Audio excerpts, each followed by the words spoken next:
A BashandSlash.com presentation.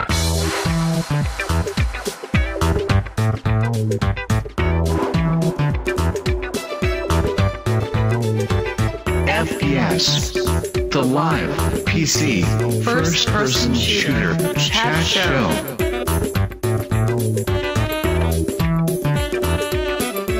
Hey guys and gals, you're listening to the inaugural episode of the live first-person shooter chat show FBS. This is Jock of BashandSlash.com here in Toronto, and with me from Germany is Chris, aka Xiao from the blackmonkeys.de. Chris, are you there? Hello everybody, how are you? I'm here. How are you, Chris? Welcome back to the business. Welcome back. Nice to hear you. And from Florida, let's get him here as well from FBSadmin.com. It's Jim, aka Rudedog. Jim. Hey everyone, it's great to be back. Great to hear from you, Jim. It's been such a long time. Yeah, it's been a while. Been jonesing. Been jonesing. Exactly. Myself and Chris were talking about maybe coming back and shooting the breeze last couple of days, and we thought, hey, why not? Hence the name FBS. You know, it has a little hidden meeting there. We're for those of you who are listening to this, we're actually here. It's 9:00 in the morning on a beautiful sunny Sunday here in Toronto. We're streaming live on Ustream, and some of you may recognize this. If you do, thank you for the recognition. I mean, you may remember the old Bash Call of Duty webcast. This is of course not Bash. Bash was a somewhat anal and tightly wound show. We wanted this show to be a bit more relaxed, a bit more casual. As I said, we called it FBS, emphasizing the BS, of course. Wanted, as I said, it's sort of a very kind of relaxed show. Something that would allow us to throw around, a Health Canada approved quantity of BS just to make it entertaining. We're hoping to make FBS a reasonably regular event. How regular, I guess, will depend on how much fiber we eat.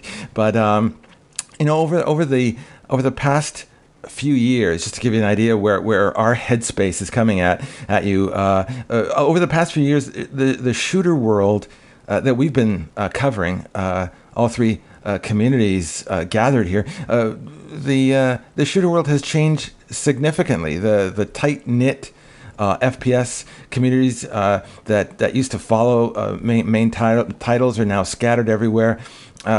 Trends, tastes, they're all changing really, really quickly. Box games are giving way to digital distribution. Subscription is out. Free-to-play is in. A few AAA titles are dominating the scene, but tons of niche indie games are yapping at their heels. This show will try to keep tabs on the changing trends in FPS. However, it's going to focus... I wanted to focus on interests, on what interests us, and what we're playing. The show comes out of the fact that Chris and I used to just shoot the breeze on the weekends, just informing ourselves, keeping ourselves up to date as to what we were playing, and so I thought, hey, why not share our thoughts with the rest of the community. I mean, Chris, you've. I think every weekend we used to get together and just talk about things, and for a while, I guess we kind of backed away a little bit, but you kind of miss talking about FPS. Did you sort of miss it a little bit? Yeah, well, of course. I mean, first of all, I was, of course, a little bit. I didn't see it. I didn't enjoy it to see that you, more or less retired. Yeah, there was not happening much, and you left from the podcast scene and so on. So basically, I missed that because I love those talks. I love to reflect and to. BS means bullshitting, right? To bullshit around about. I never thought of that. I never thought about that. That's odd. That's like, hey, that'd be a great title, wouldn't it? What a coinky dink. I thought breeze shooting. Say that. That's no problem. It was supposed to be breeze shooting. Breeze. Yeah. Yeah, it's close to breeze. Yeah, maybe. Yeah, maybe. Maybe not. Summer breeze. Anyway. Well, it felt to be back, and I always enjoy to talk with you guys, and so I'm quite glad that we can talk again, even that our, let's say, aspects of gaming have changed a bit, but that makes it just more and more interesting, I think. Well, a lot of things have changed, I guess. I don't know, Jim. Have you found things to have changed a bit, or I mean, have you felt? Yeah, well, I think the biggest thing that we've seen over the past year, or since the release of Battlefield 3, is a major AAA developer focusing on the PC platform for a change, where other developers have kind of shied away from that. And that's not to say that they haven't put any focus in the console versions as well, but logic to the common people would say that you build upon the better platform, not the better, but a more robust platform at this time, and then you can port it easily to the other platforms where if you develop for a game that has limitations because of the memory size or the technology within that box, and then try to port it for something that has evolved quite a bit, it doesn't work out. And I think a lot of the major media, online media sites have kind of taken notice about PC gaming again, which then kind of roundabout brings us into the free-to-play stuff that you see that has kind of skyrocketed over the past year. So it's been an interesting year when the PC customer has been kind of depressed on the support that we've gotten, and I think DICE has kind of rekindled that. It was pretty depressing 2 years ago. I mean, yeah. I mean, it's almost like you said. It's almost like we're coming around, to the point where, you can actually say PC now and not feel embarrassed. Yep. It looks a bit like a revival party, actually. Yeah? I mean, there are so many people, let's say, from the old guys. Yeah? I mean, I won't say that you guys are old, but no, not maybe I am a little bit. And so I thought some of them, they were already lost somewhere in tuning violet cars and something like that. It's called purple. It's not purple. Yeah, purple. Sorry. Yeah, you're an expert on that, I know. Yeah. Keep it up. Well, at least what I saw in the last 2 years since the essentially what we saw is a really interesting hobby, I think, sort of come crashing apart, about a few years ago, right after, that infamous cast that we did with Rob Bowling and Bash 123, where they did, we'll say this here now for those of you not familiar with us, but right after Bash 123, which is the 123rd cast that we had been doing, we talked to Rob Bowling, and he introduced Modern Warfare 2 at the time, and he told us all that we were not going to get dedicated servers for PC. And I think our community never was the same after that. Nope. I think that's fair to say, wouldn't it? Definitely, everything changed from that day. Yeah. And then it was a time when it started that we get big. They try to generate big expectations, and they never kept them, or they never reached them. So everything changed from that day on. It changed also a lot for Black Monkeys, for example. I mean, we were also always concentrating on Call of Duty, only Call of Duty. It was our favorite game. Now let's be clear. Black Monkeys, Chris, blackmonkeys.de. Let's make it everybody. For those of you who don't know, you guys were a bunch of PC FPS gamers and modders in more or less centered in Germany. Yeah, we are very much addicted to FPS. Well, we have been addicted to Call of Duty only, and we made, for example, this Star Wars mod, which made it yesterday to the top 100 of mod database. Yeah. Oh, good for you. By the way, we are now in the final round, and I hope that you all vote. But maybe we talk about that later. That's on modsdb.com for those of you not. Yeah. Right. But a lot of things have changed, and with your podcast, actually, Yeah, it was your podcast, which made me change the concept of Black Monkeys. So we went from a Call of Duty Stammtisch, a round table, the German word for round table, in Germany's, let's say, Stammtisch, yeah. And we changed the concept from a COD Stammtisch to FPS Stammtisch, also dealing with other first-person shooters. Yeah. So it's this bloody cast influenced me quite a lot. Sorry to hear that.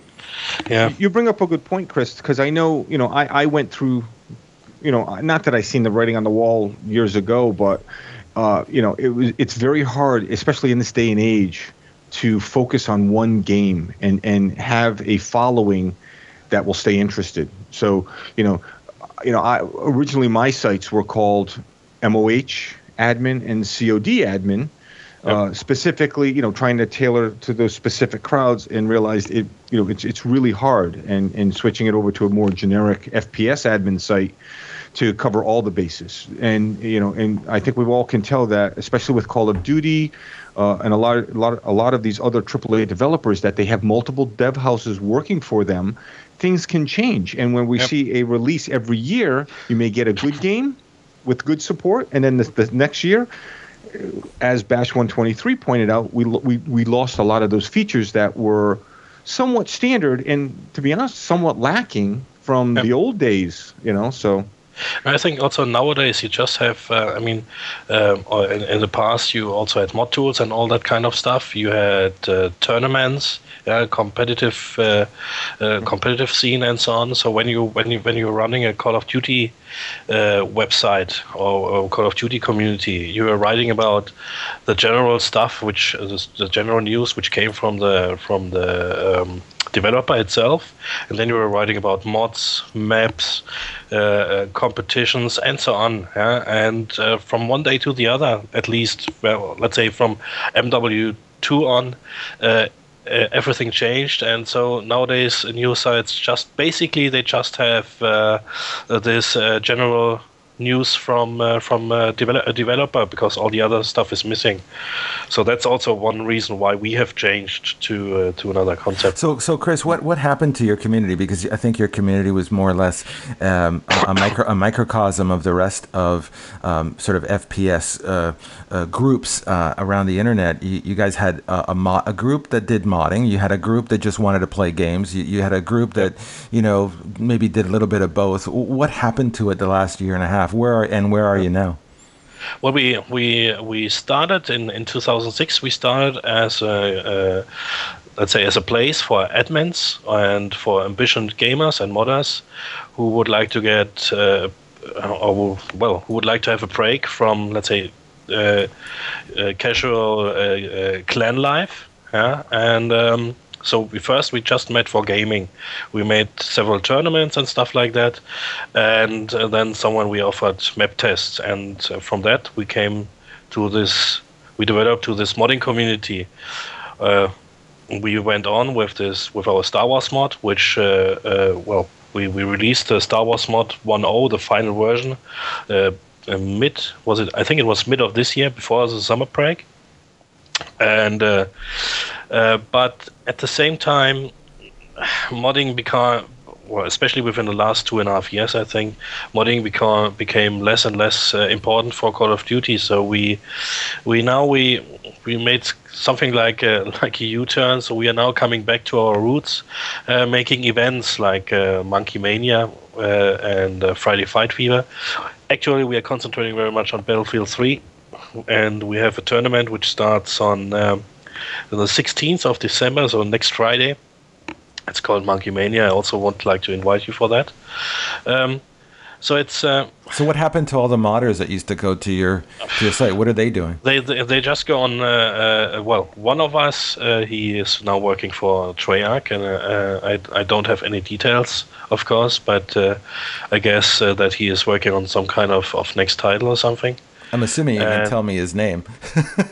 I don't know if he wants to. Oh, I see. Okay. All right. No, it's of course it's. Well, anyway, his name is X Fuck Up. X fuck up. So now you have it. That's why I don't want to mention this name. Oh, I would have just spelled it out. I would have just spelled it out. But sure, go ahead. No, it's Vern. Yeah, I mean he has been here with us several times in the podcast. So at the old Bash podcast. Yeah, and he's now working for Treyarch. So you guys basically went from, like I said, a pretty heavy modding influenced sort of group to now you're sort of going you're sort of now going back to more of your clan roots. Yeah, something. I mean, we've never been a clan, so we have been a multi clan or a platform or community where different clans are coming together, but. Yeah, that's basically it. I mean, we always had people who were just there for gaming. Yeah, so and at least I would say that's part of the core team. And we are still in touch with most of the modders. I mean, private lives can change within 2.5 years or 3 years, and so some moved completely Sure. moved away from gaming and modding. Do you see the same sort of interest? Do you see the same sort of interest in playing online games? I mean, basically, to be honest, I was thinking to shut down Black Monkeys beginning after the final release of Black Monkeys of Star Wars mod. Because I just saw the usual developments, big promises from MW3, and all this negative stuff, and so I thought about closing it. But I think all of us have been there. I mean, Jim, you were telling me, you were telling me that you were kind of reevaluating, your own position. Yeah, it's to the point where there was several times that I was just kind of done going with the flow. Was there any need to keep my site open? And it's always nice to close on when you're on top of things. And if it wasn't for Battlefield and rekindling, and granted, we can all be honest, it's not like the old days where we have full control over a lot of this stuff now, but it's just nice to see someone moving in the right direction. They still have some ways to go, but moving in the right direction. And that rekindled my, wanting to stick with it now. And I actually enjoy playing. Because you actually come from an era where it was actually really, really difficult to start up a server online. I mean, if it wasn't for your site, I mean, a lot less people would have been playing back then. And thank you. Yeah, I mean, that's the whole thing. It was very hard, and even from a standpoint from the game server providers, what we call the GSPs, they had problems setting up boxes and stuff. So, that was the thing back in the day, was just to provide an outlet for those people to get together and learn how to do this and help each other out. And, moving away from dedicated servers and then going more into the FPS type news and whatnot, covering a little bit more. But it just personally, just not wanting to play any games, not wanting to be on the PC anymore. It was just it was just kind of blah. There was nothing, it wasn't worthwhile. I wasn't looking forward to that old game where I remember couldn't wait for it to be released, or got the game and then couldn't wait for the sequel, before we had DLCs and expansion packs. Yeah, now we were also waiting for all those failures. Sorry to interrupt, but we were also looking forward for those failures because within the community we were able to solve them. Yeah, and nowadays it's not possible anymore. Yeah, I mean, of course we were always ranting and fuck again the same failure again and again, but we were always able to fix it as a community, and that completely changed with what do you want to fix with peer-to-peer or whatever. And you bring up a good point, Chris, because that, I think, my first interaction with a mod, so-called mod, was a server-sided mod. It was for Medal of Honor Allied Assault, and it was putting a crashed German plane into one of the maps so that you couldn't get to a glitch. Why is it always a German plane which crashes? I don't know. Yeah. That's because an American was shooting at it, Chris. Yeah, I forgot. That's why it crashed. Yeah.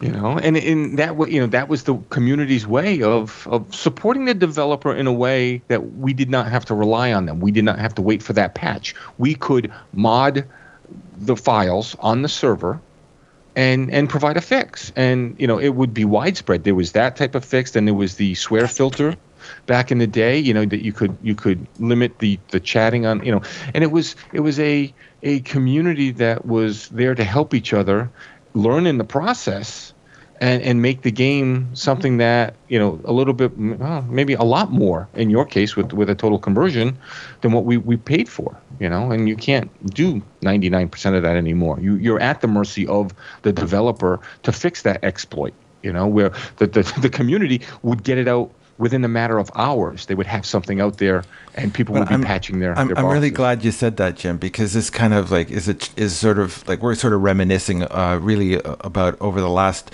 2 years what's been happening to us. But at some point, the light switch went off in my head, and I'm thinking about what's been going on in FPS, especially at the AAA level. And I remember talking to Josh Olin. At that time, he was the community manager at Treyarch, and he was telling me why he thought we should stop ragging on the way FPSs are nowadays, because he said, in the old days, he could see why it was important for the community to get involved, and important for the community modders to come in and all the intelligentsia in the community to come in and try to fix the games, because the games needed to be fixed, right? Because they were poorly coded. There was a lot of inexperience. But he said to me, we're now way past your capabilities. We now have these games are perfect. These games are perfect, and they're being done by really, really smart, talented folks, and they don't need our help. Really, I mean, those are not exactly his words, but I'm just trying to summarize what his thoughts were. And I said to myself, well, maybe that's our role. Maybe that's our role as a PC community. Maybe the role is, okay, look, we've taken a game that could barely be played, online. We now have these AAA titles that are blowing everybody's socks off, and they don't need us anymore. We need to, as a community, go somewhere where we're needed. And that's when I started thinking, geez, should we be playing AAA titles anymore? Shouldn't that just be, it's basically a plug and play thing. That sounds like an Xbox or a console, a console thing now. It's no longer a PC thing where PC gaming is more of a hobby, and it's more of a fixing, like Xiao was saying. But I think that's the main problem. The target group has changed. Yeah, nowadays, and the games are optimized towards that. Basically, I have nothing against what MW3 is today. Yeah, it's just not my game anymore. But I mean, it's successful, and there's a reason for it. I don't think that it's so too crappy. But if I, for example, see my nephew, 18 years old, he's loving it. Yeah, he's loving it. Has your nephew played any of the previous Call of Duties? Yes, yes, on my PC, for example. But he's not getting along with it, and it's a generational thing, yeah. and so on. Yeah. So now, see, I mean, to put in relation, it's weird because my daughter, she's 19.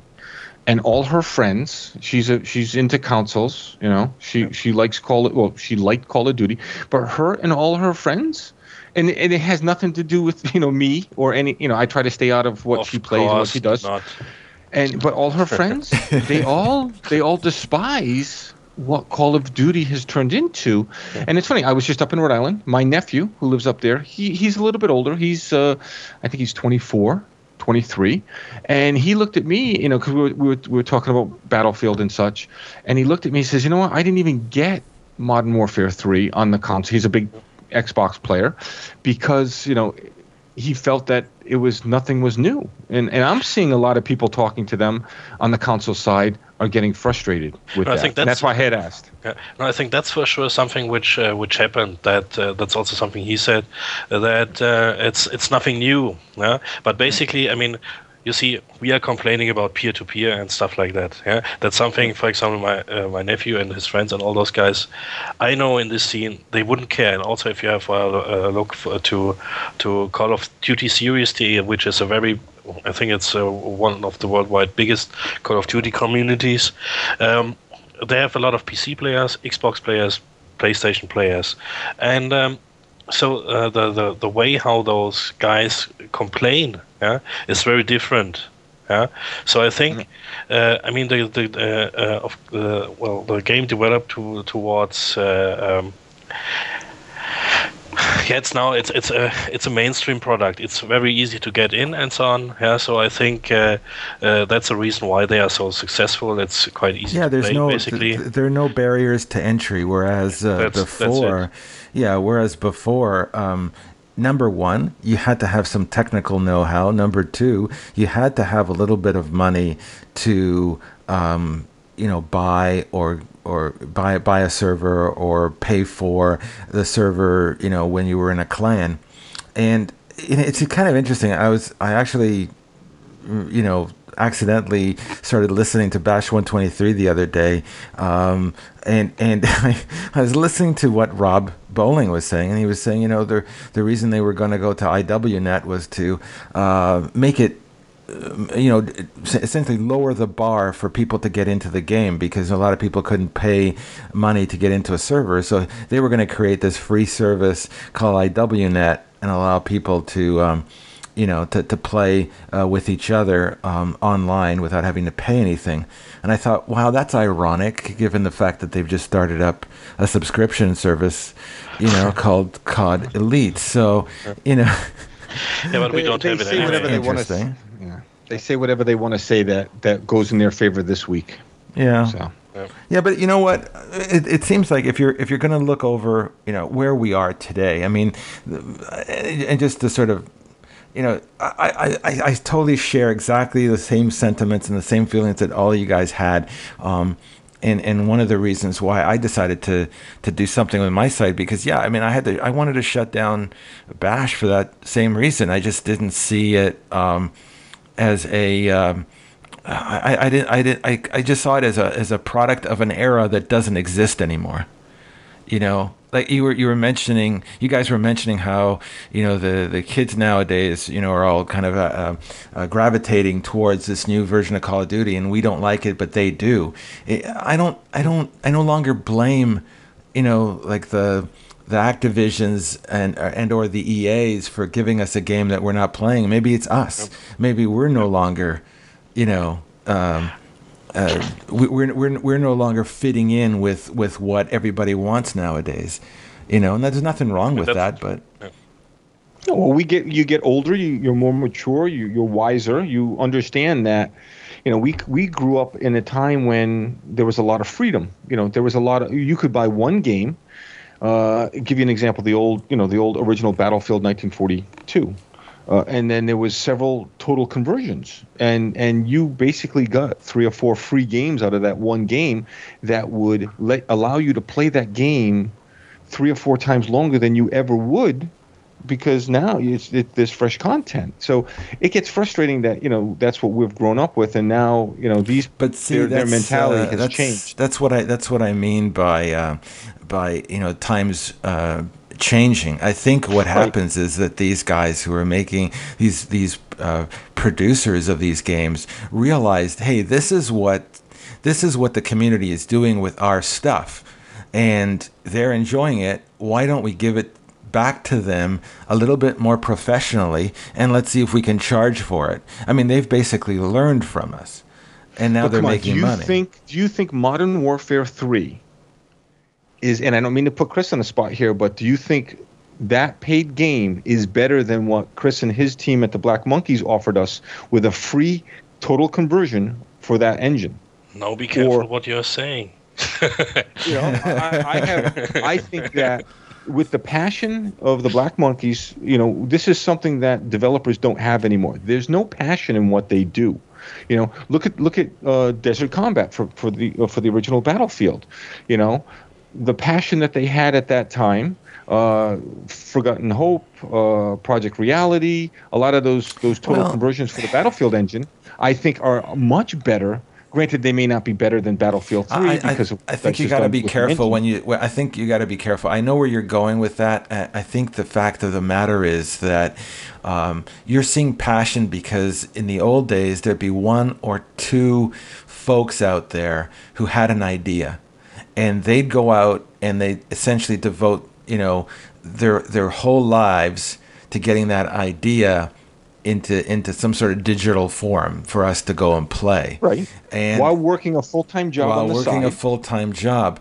Well, what's happened, and this is just it's an evolutionary process. What's happened is that the guys with the suits and the ties have gone in and have grabbed those folks, given them full-time jobs, given them security, but now they're working for the suits and the ties, and when that happens, things get watered down. Okay, a perfect example of that for me is the Wozniak Jobs thing. To me, Wozniak was a genius. He was the guy that was responsible for me being able to talk to you over Skype here. Okay, to me, he's the guy that we should be thanking. But yet, everybody will remember Jobs and not so much Wozniak. Why? Wozniak was the guy that had the technical capabilities, but yet Jobs was able to figure out how to make money out of that. Right, and that's right. What we're seeing. It's just an evolution. Right, and don't get me wrong. These companies need to make money, but they also need to provide a customer service.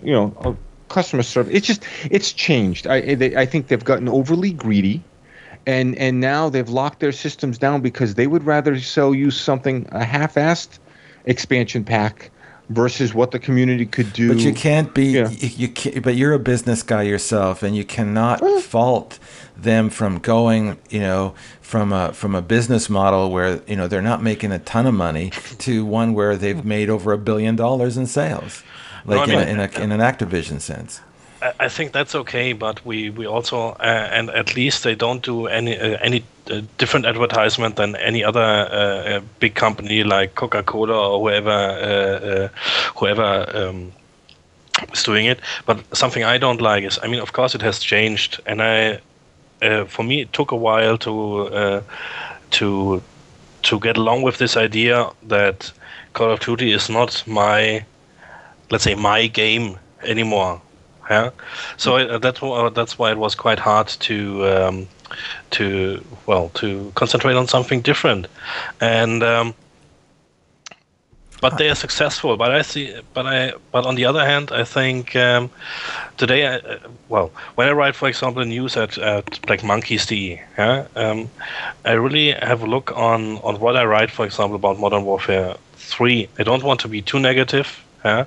But I think there are some no-goes in advertisement. For example, when somebody is playing with expectations you have, if somebody is telling to me, we will have dedicated servers, similar or close to the style, from Call of Duty 4, then you of course expect something, like Call of Duty 4, and at the end you get dedicated servers, or you get ranked servers peer-to-peer, or you can just rank up peer-to-peer, and then you have dedicated servers without mod tools and all the other stuff.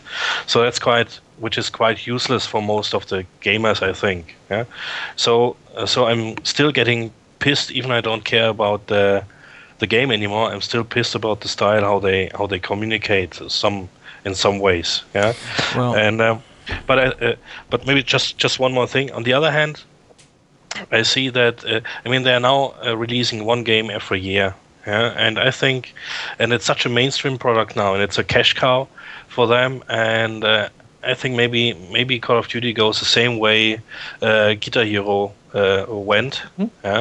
Because I think it's a sellout of the game actually, which is happening, and I don't think that it will last much longer than. Well, it's going to be milked to death. That's just the nature of it. But on the other hand, they're continuing to build audience, and they're continuing to sell, and. Yep. And when I see that, I mean, I've seen this I'm old enough to have seen this in many spheres in our economy and in many endeavors. For example, music went the same way. I mean, music was free and pure and beautiful in the 60s, and all of a sudden in the 70s, the guys with the suits came in, and destroyed rock. And I've seen this in other forms of digital entertainment. And now we're seeing it, with the games that we play. So here's my point. My point is that at some point, about a year ago, I started realizing, and people on my site started talking about, independent games, started talking about games that maybe needed the PC guys to come in and give them a hand and maybe start up a community. And I've been playing all these various so-called free-to-play MMOs recently, and it reminds me a lot of the time when I came into the FPS hobby, 5-10 years ago. What kind of what free-to-play games are you playing nowadays? Right today, I've become totally addicted to World of Tanks, believe it or not. Yep. But see, now this is my problem with the free-to-play model. Sure. For me now, so you've been playing that for the past year. I've dabbled into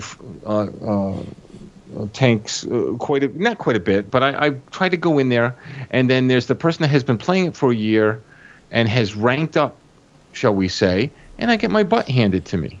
Just like, You know what? I know exactly what you're feeling, because my butt is being handed to me as we say. On a constant basis. And we do see that with a lot of them, the AAA games where they have ranking now and perks and so forth, so that if you come in late to the game, so if someone buys their child a brand new game for Christmas, they've already got 3 months behind, and they're supposed to make this, the developers were supposed to make this type of concept better in regards to that. If a newbie joined that is a level 1, he's not going to be thrown in with level 35s or 55s or whatever it is. And I see that seems to be the biggest issue with free to play. Granted, you do get a chance to. Free to play is not totally free. It's not free. Nothing in the world is free. You can buy your skill if you like that. Yeah? Except for the Galactic Warfare mod, there's nothing free. And you have to buy Call of Duty 4. This is true. There you go. And you have to have online capability as well. But let me just say, first of all, no free-to-play game, no two free-to-play games or freemium games or whatever you want to call them, MMOs. None of them are not two of them are the same. So you have different levels, okay, of experiences. I think I still am playing AVA, Alliance of Valiant Arms. Okay, this is this Korean shooter. It's a free to play game. It's an FPS game, more of a pure free to play game, a sort of a combination of maybe Counter-Strike and maybe an early version of COD/Quake, I guess, if you want to look at it that way. I find that it's very simple, it's pure, it's exactly the experience that I want. It doesn't have all the rest of the crap surrounding it like you would get with a Call of Duty, where they give you a story and they tell you how much you should like this guy and how much you should hate this guy and all that kind of fluff. I never enjoyed that. I just want the gameplay to be good and balanced, and that's what I get with AVA. The difference in the guns is not so much. Okay, you can buy a better gun, and if you're a good player, you will still kill that guy. Do you know what I mean? Okay. So the gameplay to me is relatively balanced and it's consistent, and you get and what happens is every year the game more or less stays the same. It's not like every year I get a totally different experience, and this is what was irritating to me about Call of Duty. They add elements in there to make it fresh that destroyed the game. Yeah, well, it's too fully packed, definitely. Yeah, exactly. Because they have to, it's like watching an actress on TV as she gets older. She has to put more and more makeup on. Okay. Yes, we were, when we started to play Call of Duty, or in my case, I played it because it was an infantry game, and I didn't like to drive around with tanks, for example. So I never liked UO too much because of this tank stuff. A lot of people like it, I know. I didn't like it. I like Call of Duty, for example, Call of Duty 2 and 4, because it's a pure infantry game. And nowadays, for example, when this discussion came up with MW3 and BF3, many people said, no, I don't play BF3 because I don't like these vehicles and stuff like that. I still love my Call of Duty as an infantry game, but it's not an infantry game anymore. You have more things in the air than players on the ground. There's so that's for me. I think that's one of the main reasons why I don't play it anymore. It's not because of peer-to-peer and all that stuff. It's because the core gameplay. Yeah, the core gameplay changed. Went away from you. I got it. Yeah. I mean, and that brings up a great point, Chris, because now with Battlefield 3, this latest patch, they're saying that they're trying to make tweaks to the game. And how I hate when they release a game and it's out for a couple months, and then they throw in and they change the characteristics of 90% of the weapons around because they're trying to balance it. Yep, I mean that's something I didn't like with Battlefield Bad Company 2, to be honest, that they were tweaking too much. So the weapons were completely different. And Call of Duty did the same thing. I think Call of Duty 2, they took Sprint. Call of Duty 1. I remember when they took Sprint out, and there was some issues with several of the professional players. There was the Pro Mod or I forget who it was, who came in and said, they were adding Sprint back in for the professional guys, and IW flipped out and basically called this person out in public and said, we make our games the way we want our games to be played. It made it sound like he was creating a cheat when he wasn't. He was creating a server-sided mod that would benefit but it would be equal to everyone across the playing field on said server, and it was this big thing, and it changed the game around dramatically in the early days. So, if the free-to-play games can just make it a lot easier for the average person to come in late in the game, then I'm all for it. And that's my only beef. I'm looking forward. There's a bunch of free-to-play games that I'm looking forward to. The only thing that worries me, and I saw a little bit of it this week, as I've been ranking up in World of Tanks. I've been playing it steadily for about a month, and I just got into there's three classes. There's the light tanks, the medium tanks, and the heavy tanks. And as you get more experience and more in-game money, obviously you go for the bigger and better tank. Well, I started to really kind of see a little bit of the nefarious goal that Wargame.net has, who controls World of Tanks. I can see their sort of where they're pointing us to once I got into the heavy division, and I didn't like it. I saw elements of it that it's a Russian company. You'd think that they would be fairly socialist in their mindset, given the fact that they were, part of the Soviet Union for so long. But man, these guys have learned capitalism really, really quickly. Let me just say. But that brings up a good point, Jock. Would you rather get into a game free, find out that you really enjoy it, and then pay for it, versus pay for something that you thought you were going to enjoy, and now you're in for $60 and hate it because they're not getting the support that you wanted? Yeah, that was a AAA model, and I'm sick and tired of the AAA model. And you can see people saying, "Oh, we want a demo first, but we're not going to pay $60 to not to be disappointed or just play the game for a month or so." And this is what's interesting about the free to play model. You can get a certain level of enjoyment, and let me just tell you right now, I mean, I'm fairly happy. I could play World of Tanks, I think, for the next year, and keep my. I have a medium tank that's been tricked out as best as I could, and I could play in that sort of level for the next year, and I'd be happy. I got sucked into the game, and I've been wanting the heavier and heavier. Everybody. It's the whole thing is to covet thy neighbor's, wife kind of idea in this game. You just want to have the next biggest thing. And now I'm sucked into trying to get into the heavy division. And now I realize that if you really want to get into the heavy division, you're really going to have to pay money, and you're really going to have to be somewhat dedicated to do it, because there are people out there who don't mind dropping $100, $200 or whatever to get the best equipment in the game, and then they will kick your ass. And in this game, the imbalance is much, much, much bigger than any other free-to-play I've ever played, and that's what causes you to fork over money to basically buy the technology to beat your colleague there and to beat the enemy. So it's I saw the downside of it in World of Tanks as well. They've done a really good job. It's probably, in my opinion, I think it's probably the best free to play, maybe with the exception of Team Fortress 2 right now. I think World of Tanks is probably the best free to play out there. But I think they really know what buttons to push on you to make some money. By the way, do they have Italian tanks? No, but they're getting French tanks. They're getting French tanks. Unfortunately, all the gears in the French tank, they're in reverse. That's the unfortunate part. Oh, I'm sorry. I apologize. Was that out loud? I'm sorry.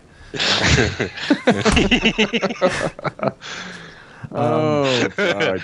Okay. Version 7. They're gonna have. They're gonna have. They're gonna have a very big switcheroo. They're going to change the game a little bit more than they usually have, and I think they're going to add a few more things. But one of the big things is they're going to have UK, British line of tanks, and they're also going to have French tanks. But yeah, right now, you go to that community, and it's humongous. Like you want to see a proto PC community. It's been around for about a year. The game's been around for a year. Go to the World of Tanks site, and it's just Google it, and you'll land on it really quickly. Go in there and see the energy in that community. It will freak you out. I was quite impressed by that when you were showing it to me, all this fan art and stuff like that. Yeah, and all the concepts that they were showing up there. That was just absolute fanatics. These guys are fanatics, and this I had to get this out because I wanted to talk about this in the first episode we got back together again, because this was my revelation. The first thing that I noticed about free to play was, and especially in World of Tanks, these guys seem to have got it. They've got it right. The first thing is that they're seeing a change in demographics, and I definitely saw that in my community. My community was more or less the young guy who's maybe interested in competitive esports, and that's what I was kind of interested in. Although I'm not a young guy, but I like the competitive esports. But a lot of these guys grew up. And they liked the competitive aspect of it, but they found that these games were no longer allowed them to play competitively for all the reasons that you guys have just said. That everybody wants, the game manufacturers want control, and they didn't want to make their games friendly to competitive players. So they've all gone away, and they've all gone to play games like League of Legends, StarCraft.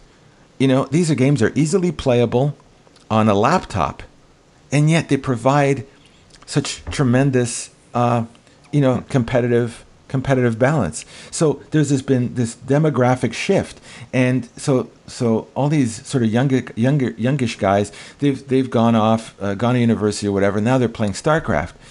The older guys, the guys that were playing the old, Call of Duty 2s, we've gotten even older. And a game like World of Tanks, I mean, the demographic must skew into the 60s, because the game's speed, even a guy with arthritis in his hands and glaucoma could play this game. Like, seriously, it makes the guys playing tactical realism look like, Quake players. Do you know what I'm saying? But is it so that the multiplayer isn't free, right? Everything is free in the free to play except for for the premium tanks, and there's like a yearly subscription which allows you to buy. It allows you to get gold and all sorts of things in the game or whatever, which you're not allowed to. But the basic gameplay anybody can play. Okay, because I thought that I can't play against you online. I think that there's a problem with, I think in North America, North American players have to play on a North American server, and European players have to play on a European server. Oh. more or less, in order to keep the lag to a minimum. Hey, Jock, what's the status in regards to their World of Planes? World of Warplanes. Warplanes, which I'm really excited about and would like to get in on the ground floor when that comes out. Yeah, I'm looking. Have you heard it? I'm an ex-flight sim guy. I mean, I was talking to their community manager the other day, and they're in Minsk, I think, in Russia. Don't quote me on that, but I think that's where they are. And they also have they have another group, I think, in London, if I'm not mistaken. But they've got some people working on that game. I think that they will hopefully be coming out this year with it. Cool. So far, the devs, from what I've seen, the wargaming.net guys, I know with World of Tanks, their devs have not been hitting their targets. I know they're trying to come up with version 7 of World of Tanks, and they've been struggling. They've been saying, we'll come out with it in November, and here we are in December. We still haven't got it. I'm not so sure that they're the type of coding machine that maybe Infinity Ward or Treyarch used to be, that kind of thing where they have set dates and they have to meet them. These guys seem more of a throwback to more of a casual era, shall we say. So I'm not sure when this thing is supposed to come out, but I would imagine the model for the game would be very similar to World of Tanks. So it's brilliant because, like I said, demographically it skews to an older crowd, and who has the money in this economy? It's the older people. So to me, there's going to be a lot of free-to-play shooters coming out in the next year. Will any of them be successful? To be successful, you have to get a lot of people playing your game, and they have to be willing to pay bucks. Do you really see the kids forking out big sums of money? Right. I don't know. Well, it's interesting because we have the new Counter-Strike Source going free to play. Yeah. We have already Battlefield Heroes. We have the other one there. The Battlefield. Play for free. Play for free. Yeah. We have Mech Warrior coming out. Yep. Isn't Rainbow Six coming out? There's tons of them. There's Ghost. There's Warcry. There's Hedon. There's Shooter Mania is coming out next year. Yep. I think. Yeah. Now, here's the big question: when do we see Activision pull a Call of Duty play for free? Or do you think that they're too greedy and they wouldn't go that route? Well, see, here's the thing. I always thought, and I've been bugging those guys all the time because I said, look, why don't you just make Call of Duty 2 free to play? Why don't you make Call of Duty 4 free to play? And they thought that it was going to just like kind of cut into their yearly sale of their next big shooter. So they didn't. I wonder if their license for the id technology that they still use has a lot to do with that too. Could they even do that? Could they do that? Well, I don't know. I'm just wondering if maybe they're just thinking that that's not their model. See, their business model right now isn't that for us. For North America and for Europe, it isn't. But for China, it is. So they have started up something like that, and the reason they've done that. Yeah, but didn't they cancel that? They dropped that. Though, they've dropped it. Mm. Well, I think so too. Yeah.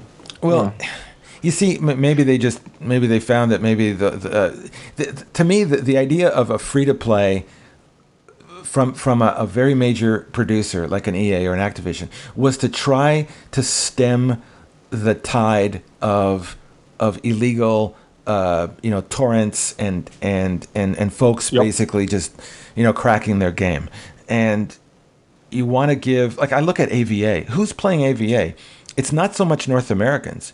There's two huge groups. One is Brazil, and the other one's Vietnam. Now, what would the Brazilians be doing, if they couldn't be playing AVA? A lot of them would be trying to set up crack servers for Call of Duty, which is, But it would make I don't blame sense them. if you look at Call of Duty Elite. The next step would be to offer a Call of Duty free to play here in the States and in Europe and the rest of the world, China and Asia Pacific, But I don't know. Well, you know who came up? There's a guy who came up, a former Call of Duty guy. The guys who've now started up Respawn. Zampella came out and said, he goes, the free to play is kind of interesting. He goes, I'm just sort of biding my time. I'm wondering whether, when there's going to be a free to play game that blows everybody, the whole economy away. I mean, it could be Counter-Strike. I don't know if it'll be Counter-Strike. I think it'll be something of that ilk. I've seen the latest Counter-Strike, and a lot of the younger guys, the guys who are the competitive community, they're not big fans of it right now. They're not 100% sure about it. They're keeping an eye on it, but no one's quite sure. I think people also want something new. I mean, Counter-Strike is exactly. Of course, it's Counter-Strike, but people know it. But people are still playing that freaking game. Crazy. I mean, it's also very cheap to get. And there are also still many people playing Call of Duty 4. But the technology level in free to play is going up and up and up, and you just keep an eye on this, because there's games like Blacklight Retribution that are beginning to come out that are getting very, very, very close to, if not single A, it'll maybe double A, right? So because that's been the problem in the past, Jock, that the quality of these free to play games have not been anywhere near. They've been the quality of Activision's bargain basement. Their $19 titles that they would completely put agree. out there. Yeah. But you're seeing a change in that. Just Team Fortress alone, you would think that would take a good chunk when they went to the free to play model. Yeah, I mean, there's a whole bunch of people getting into this arena, and I'm to me, it's going to be the next big thing. You just keep your eye on it, especially with all the browser games that are going to be coming out. Those things are just going to get bigger and bigger and bigger, and that it's not thanks to the PC at all. It's thanks to mobile devices that I think are bringing people in and starting to program for non-consoles. Do you know what I mean? I also think it's because of those big online communities. I mean, there are so many games coming up, like, I don't know, Farmville and however they are called. Yeah, there's so many hundreds, thousands of millions of people are playing those games based on those networks. And I think that will also be a big part of the success story of this type of title or game. Because personally, I picked up Zombie Killer or something from my iPad when I flew home from Rhode Island, and that's a free-to-play game. And I got into, right before, I was about 2 hours early at the airport playing it for about an hour and a half, and I was really getting into it, and I wasn't progressing as quickly as I'd like. So I went in there and I was able to buy some cash to upgrade my weapons. I spent $9 on $100,000 in. Seriously, I would have never paid $10 for this game. Yeah. But I was able to play it. I really liked it. I got into it, and I threw down $10, and I started playing. This you just hit the nail on the head. This was my other realization playing World of Tanks, was that in the old days, what would people do? What were the two biggest things that were like the scourge of PC gaming? One was, the hacks, and the other one was the cracks. So, people cracking the game and basically torrenting it or whatever. Okay. The other thing was hacking. Well, we already talked about the whole point of the free to play is that you don't need to crack the damn thing because it's free. And the second thing is hacks. People in Call of Duty would think, the hacker mentality would these cheats would think nothing of dropping $50 for a 3-month subscription to get a hack for Call of Duty. Okay. Yeah. Now, look at what World of Tanks is doing, and all these freemium games are doing. They're saying, okay, you give us $50, and we'll give you one of the better weapons in the game. Exactly. Isn't that the same thing? That's freaking genius. Yeah. They've learned from us again. Us again. And the big thing is, I am more willing to dabble in throwing money at them over, maybe every couple months to get the new tank or to get the new weapon or get the new camouflage, if I know that they're constantly supporting that game. Exactly. That they need that revenue to come. So, if I sell you a product once, I don't really have to support that ever again until I want to sell you the next one. Yeah. But if I rent you something or I get you into a subscription where I have to prove myself every month to you, then I would assume that you wouldn't see as many cheaters with their own hacks, and that you'd see improvements over time. So I think I'm really looking forward to a lot of the, I hate to say them, the AAA developers getting into the free to play, but a lot of these indie guys and gals coming up and what they have to offer. That I think is our future, because right now, if you think about it, I know they're trying to make the free to play guys are trying to get into the console thing, but to tell you the truth, I in my opinion, I think there's a lot of people questioning whether consoles will be around, far in the future. If you've got things like the iPad being able to play World of Tanks, okay, do we really need a console anymore? And so there's so many, and I go back to what our old friend Garrett Jacks used to say. The PC or PC devices, okay, whether they're mobile or not, there's so many of them compared to consoles. It's ridiculous. The amount of money you could possibly make in the PC world should be factors of 10 more than you can in a console world. I really think that this whole argument is starting to come back around and starting to look good for us again. Mainly because of the fact that we can all both PC and all these mobile devices or whatever can share the same operating system. We can both play the same game at the same time. Right, and that goes across Windows, Mac, Linux. I think the platform is there for the taking, and it'll be interesting. I think 2012 will be an interesting reevaluation of the PC gaming on our side, not the farm bills and the cutesy games, but the first person shooters. But even on the iPad, I mean, you were just talking about it. It's not a shooter, but I don't know if you have seen Infinity Blade, for example. It's now Infinity Blade 2. It's a game made with what engine is it? I don't remember. It's not UE3, is it? It's not UE3, is it? That's it is UE3. Yes, exactly. It's Unreal, and if they bring a shooter like that on with that good graphics and stuff like that, it will be very nice, I think. Yeah.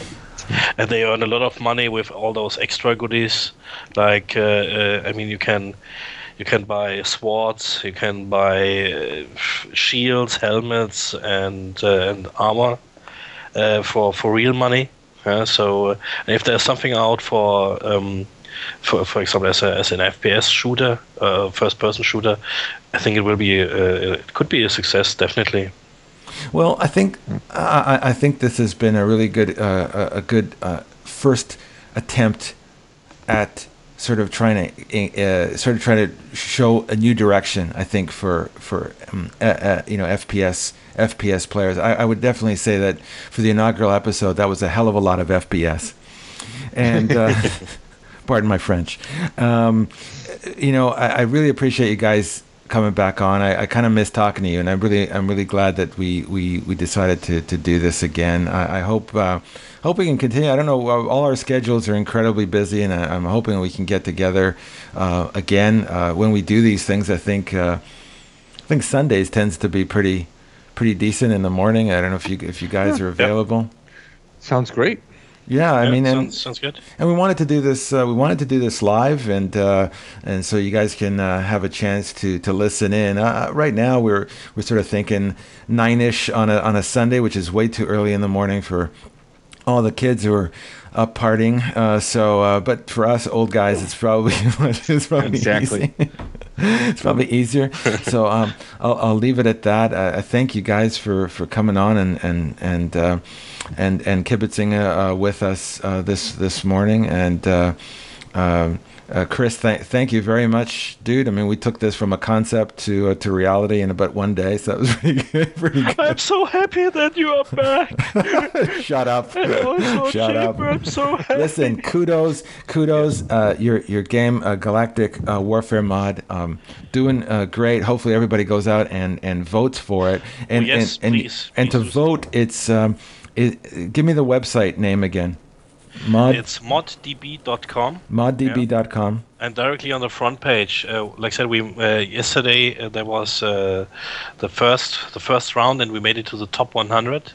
And now we, of course, would like to go on.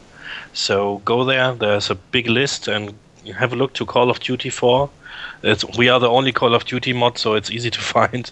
Yeah, not just for Call of Duty 4. It's in general the only Call of Duty mod which made it to the top 100, to the top 100. Sure. And so easy to find. Please click on vote, and would be nice. Yeah? But maybe one more thing, which is going on at Black Monkeys. We are all very much addicted to Battlefield 3. Actually, I mean, I know there are many things which are still a bit buggy and so on, but in general, the game is very addicting for us. So we have a tournament going on, which goes from the 16th to the 23rd of December. I will bring in news quite soon, maybe today, yeah, where you can see where you have to register. Yeah, so I would like to invite you to take part in that. Yeah, you can win nice dog tags and stuff like that, and maybe the worst player gets the MW3 T-shirt in size S. We have to decide about that, but yeah. That's first guy to get fragged gets a Rob Bowling autographed photograph. How's that? Nothing against Robert Bowling. He helped us a lot with the Star Wars mod.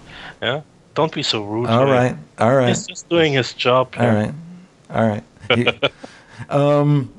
What else? Oh, what's your Twitter, just so that people can hook up?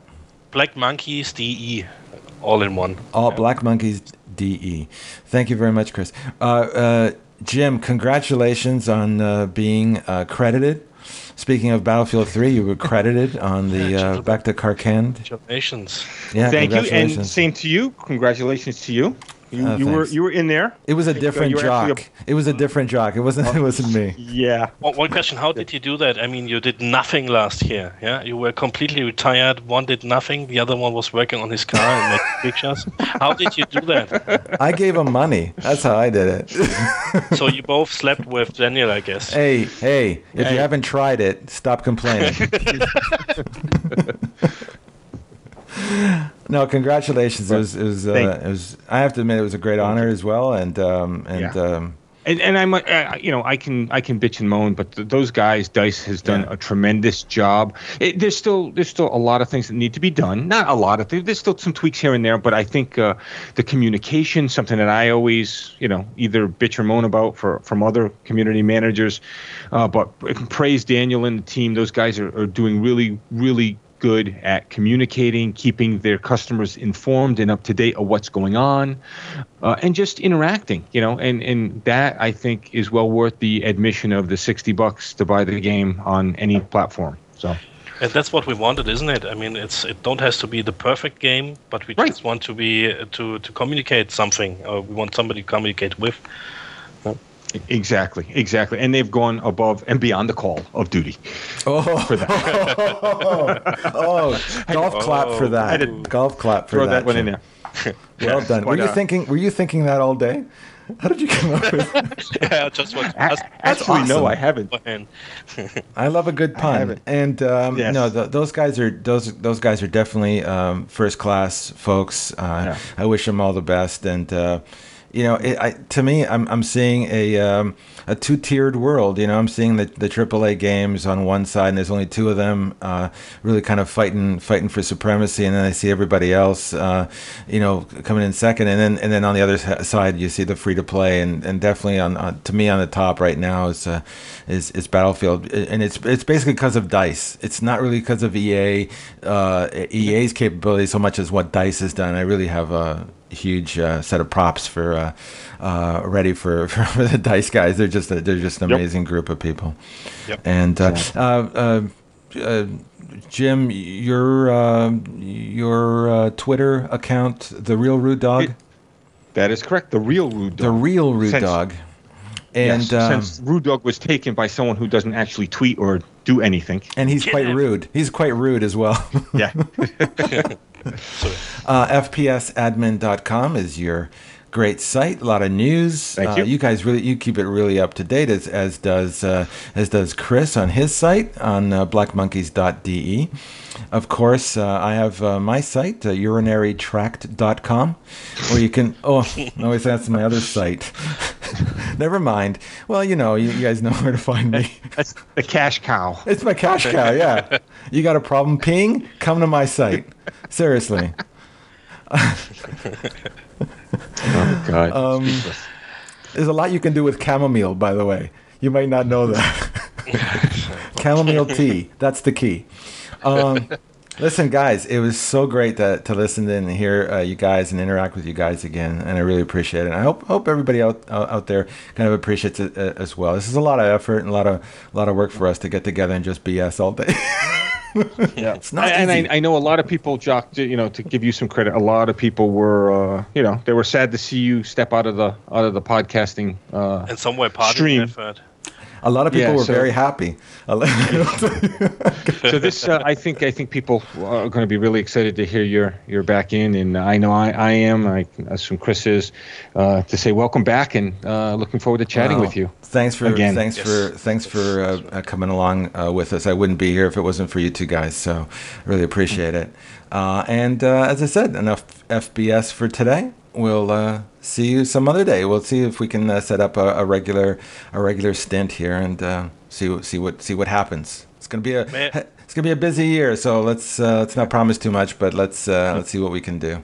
Anyway, thanks, May I guys. add something? Yeah. Don't forget to send me my Christmas present. Bye bye. She's gonna be mailed to you very soon. Oh yeah, rubber or real? It's rubber. Okay. No, okay. Take care, guys. Take care. Thanks. Bye.